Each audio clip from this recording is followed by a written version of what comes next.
Hello students, welcome back to my YouTube channel for this next video. I will be starting with this video in C++, and in C++ this is my first video, and the first topic is constructor in C++. So this video includes constructor definition, types of constructor, default constructor, parameterized constructor, and copy constructor. Each and every constructor will have an example. So let's start with this constructor. Now say this is constructor. Okay. Now this constructor is a class member function with the same name as a class name. Constructor is a member function of the class which initializes the object of the class. And the main job of the constructor is to allocate memory for class objects. And the constructor is automatically called when the object is created. So in other words, I can say the name of the constructor and the name of the class in which constructor is declared is same, and that's why it is called as a special type of member function. It is a member function which is used to initialize the objects in its class. It is a user defined member function. The name of the constructor suggests that it constructs the value of data members of the class, and when it will be created, the constructor is created automatically, and when we declare the constructor in the class, it assures that the object initialization is done automatically. So this is what this is when we are doing it. So that constructor is used for initializing that member variables. So you can see here in example, while we are creating any class, and if you want to initialize any variable, so that cannot be done in the class. So that can be done only using the constructor here. So int roll number is equal to 1, that character name is equal to Adil, and the float marks equal to 80. So that we can do only in the constructor, that cannot be initialized in the class. So that in short you can say about the constructor and that characteristics of the constructor. It is a special type of member function where the name of the class in which constructor is declared is same as name of the constructor, and that's why it is known as a special type of member function. It must be declared in a public area of the class. So whenever we create any constructor, that should be declared within a public section of the constructor. And see, you can see that different key points for the constructor. We cannot create virtual constructor, as well as we can also overload the constructors. So virtual constructor cannot be created, but we can overload the constructor like other functions. And see the characteristics of the constructor. Constructor name and the class name must be same. Constructor does not return any value, and constructor is invoked automatically when the object of the class is created. So in short I can say it can allocate the memory. It initializes the data members automatically when they are declared. The class name of the constructor and the constructor name must be same while we are creating any constructor. It is called automatically. It is called automatically. So no requirement for the special call like other functions. Because in case of member function, while we are creating any objects, so that object will be used to call the member function. But in the case of constructor, we don't call the constructor using the object. And other points are that it cannot be virtual, so we cannot create a virtual constructor, and also we can overload the constructors. So these are the different properties as well as the definition about the constructors.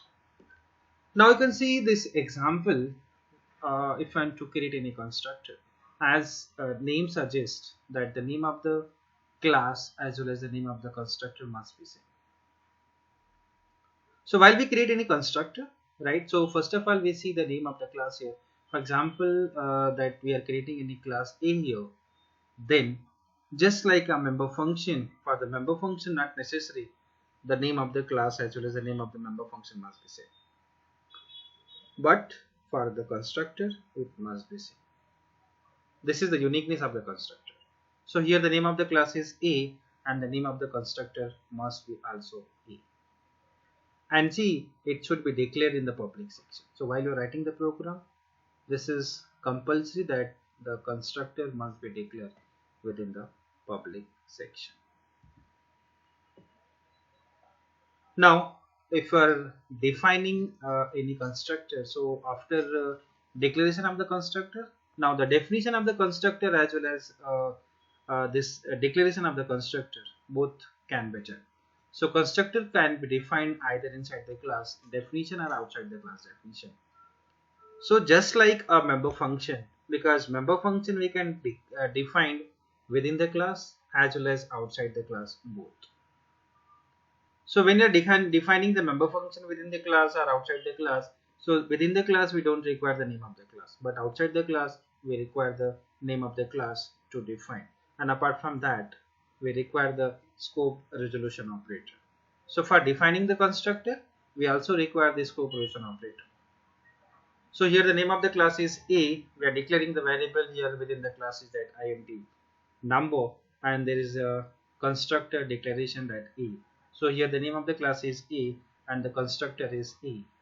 Now this is the end of this body of this class. Now while we are defining this constructor, it requires the name of the class, then scope resolution operator as well as the name of the constructor. One more thing we initialize here. See, there is no return type while we are creating the constructor. In case of member function, we write here int or void. So return type is required while we are creating the member function, but return type is not required while we are creating the constructor as well as we are defining the constructor. Another thing, constructor, this is one more feature of this constructor. Constructors are used to initialize the member variables. See, the member variable is here number, so we can initialize and within the body of this constructor. So here the number will be initialized as 1. Now the next part, there are 3 types of constructor. Types of constructors. There are 3 types of constructors: default constructor, parameterized constructor, and copy constructor.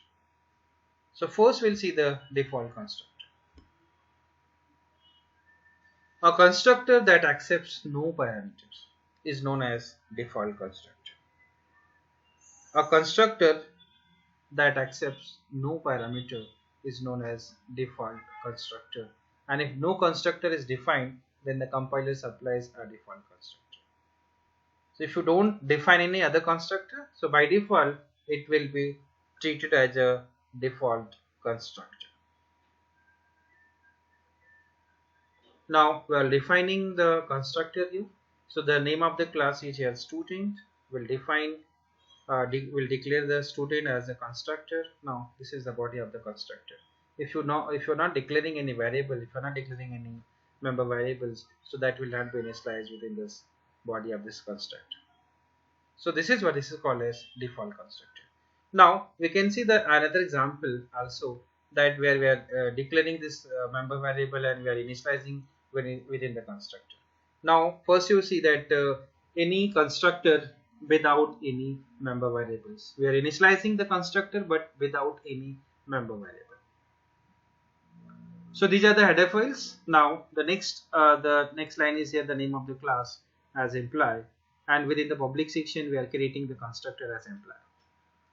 So for this example we don't have any member variables, right? So if you don't have any member variables, though, it cannot be initialized within the constructor. So simply what we'll do, we'll just print here default constructor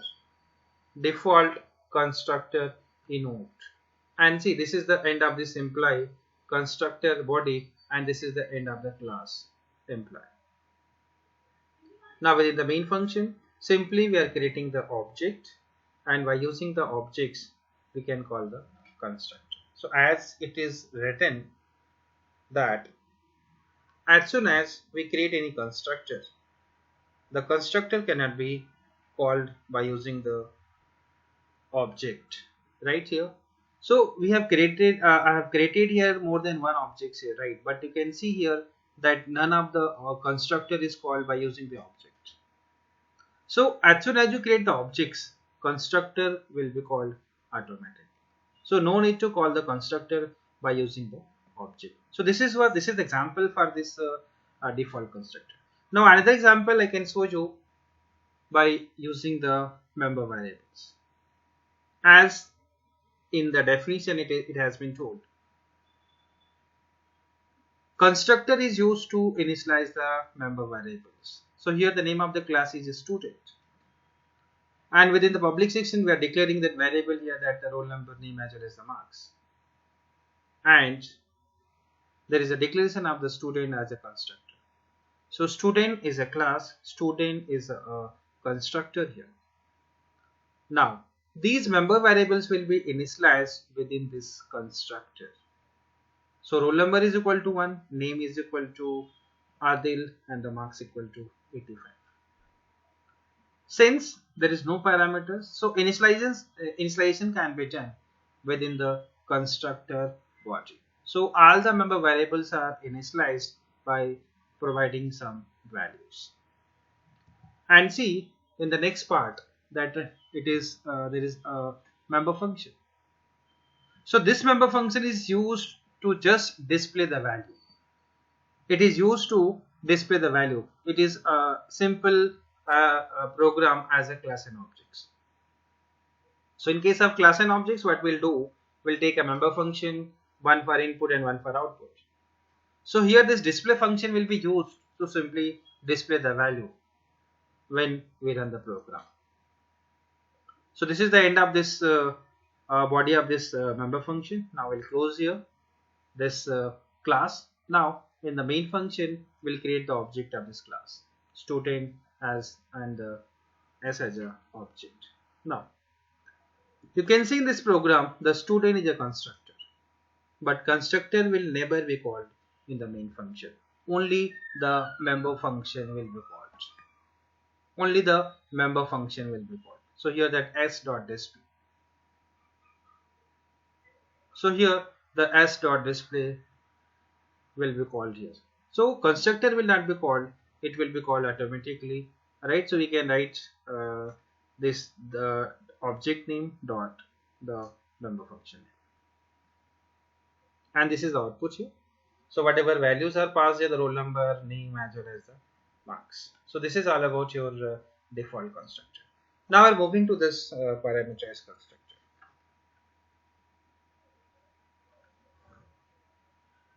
A constructor that receives arguments are the parameters called as parameterized constructors.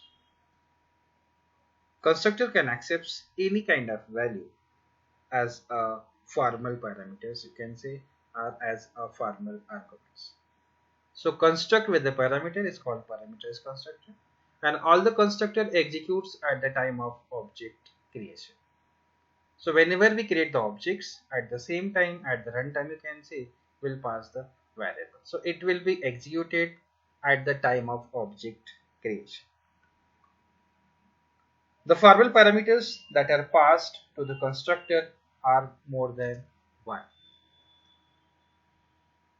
And whenever you call the parameters, whenever you call the constructors, with the help of the objects, we can pass the formal parameters to the constructors. And these constructors are called as parameterized constructors. So when we create a parameterized constructor, then we have to pass the arguments value at the time of object creation of that particular class. So this is the definition about the parameterized constructor. Now, while this is the syntax for the parameterized constructor. In previous case, we are talking about the default constructor, and default constructor will not accept any parameters. But if you talk about the parameterized constructor, so parameterized constructor will accept the parameters. So here the name of the student is here, class is a student, and the constructor is a student, but within the bracket you can see that there are two parameters which are passed. So this is the syntax for creating the parameterized constructor. Now the example which already we have taken for the default constructor, in that case what we'll do, we are declaring the variable, and the variable are initialized within the body of the constructor. But if we talk about the parameterized constructor, these variables will be initialized with the parameters. So the parameters will be assigned to the variables if it is a parameterized constructor. So here the name of the class is student, the name of the constructor is a student, so again it is a parameterized constructor, and the number of parameters which it will accept, there are 3 parameters. One more thing, while we are creating the parameterized constructor, number of parameters are depending on the number of variables to which it will be initialized. For example, we are declaring there are 3 variables, there are 3 member variables, so there will be 3 member parameters in the constructor. Now you can see the first parameter will be assigned to the first variable, second parameter will be assigned to the second variable, and the third parameter will be assigned to the third variable. You can see here that roll number is equal to R, name is equal to NM, and marks equal to M. So this is the way how we are initializing the parameterized constructor. Now, as I have taken the example of default constructor, for displaying we are taking a member function. So here the member function is display. It will display the value of roll number, name, as well as the marks. So here this is the end of the class, this is the body of this member function, and here this is the end of this class, and we'll put this in. As it has been told in the parameterized constructor definition, at the time of object creation, the values will be passed, parameters will be passed. Since there are 3 parameters, there are 3 variables, now the 3 variables will be initialized here, right? So that the first one is roll number, second is name, and the third one is the marks. So 2, that you can see that the second is the name and the third one is the marks.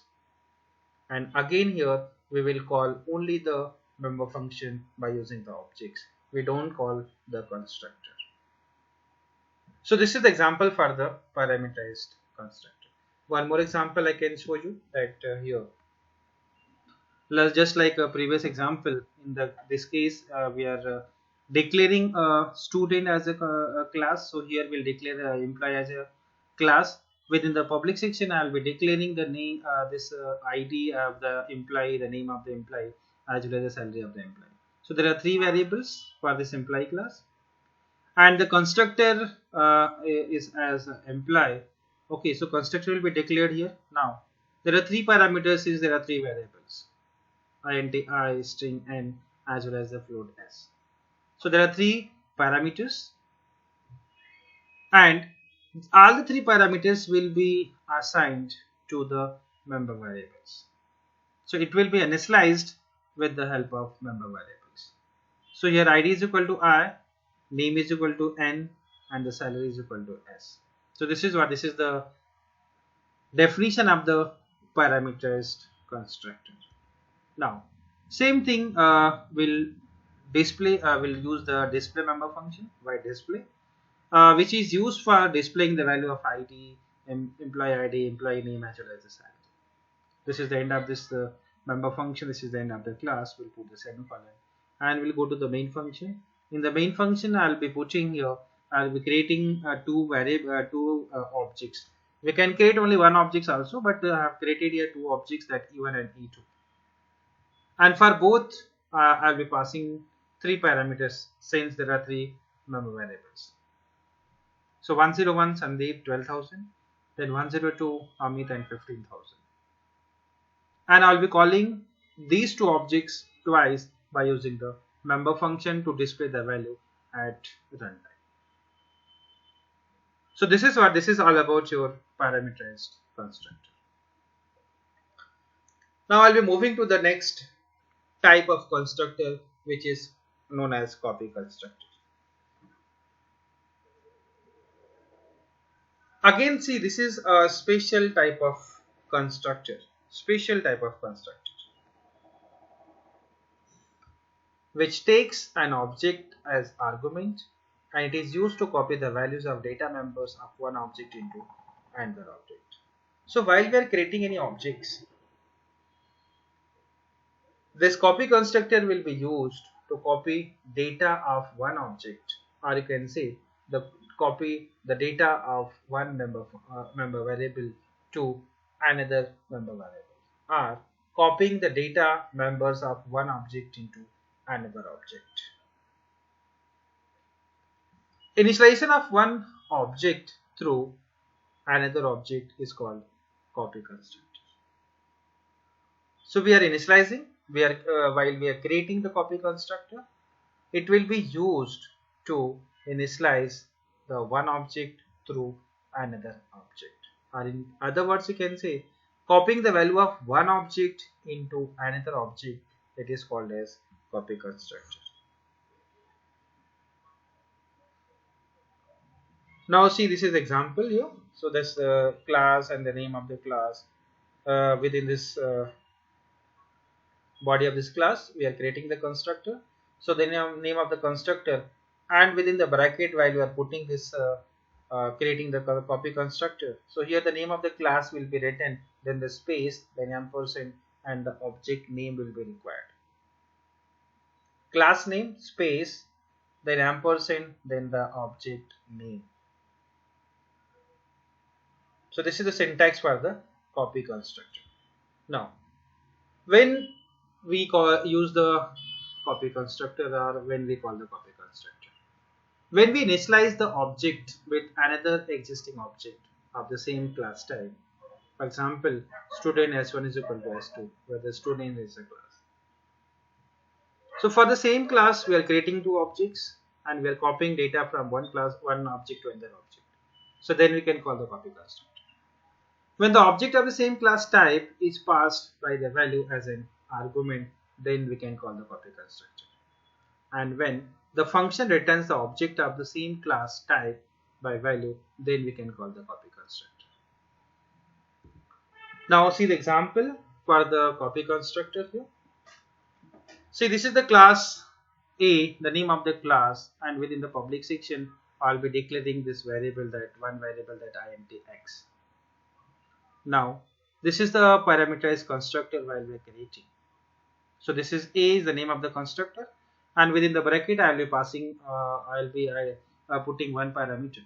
So we can initialize the parameter by using this variable. So here that x equal to A. So this is the parameterized constructor. Now I will be creating a copy constructor. So how to create the copy constructor? This is the name of the constructor here. So A. This is the parameterized constructor. We'll write here A, and within the bracket we'll write the name of the class.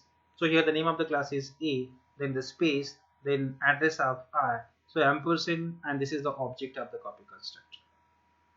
And see, this object will be used to initialize the member variable. So while we are defining the copy constructor, here you can see that x equal to I dot x, and see, this is the end of this copy constructor body, and this is the end of this class.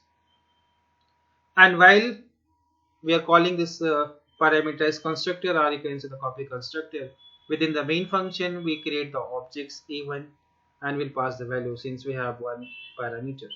So at the runtime we'll pass one parameter, and Copy constructor is used to copy the data from one object to another object, or it will copy the data from one memory variable to another object. So here I'll be creating another object. So A2 will copy the data from A1 since it is initialized here. So whatever value of this A1 will be copied to A2 and that will be printed. So this is example for the copy constructor. One more example I can show you about the copy constructor. Here the student as a class, as earlier example, that the roll number, name as well as the marks. Within the public section I'll be creating two constructor, one parameterized constructor, one as a copy constructor. So all the member variables are same, like here that roll number, name as well as the marks, and that the member parameters are there, that R, NM and M. So all the parameters will be initialized by using these member variables. So roll number is equal to R, name is equal to NM and marks equal to M. And the second constructor is what? This is a student constructor. This is the copy constructor.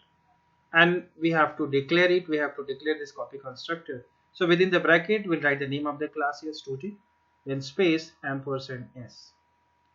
And the member variables will be initialized by using the object of the copy constructor. So here the object of the copy constructor is yes.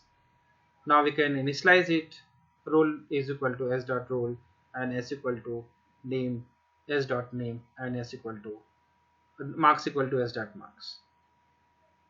So first one is parameterized constructor and the second one is a copy constructor.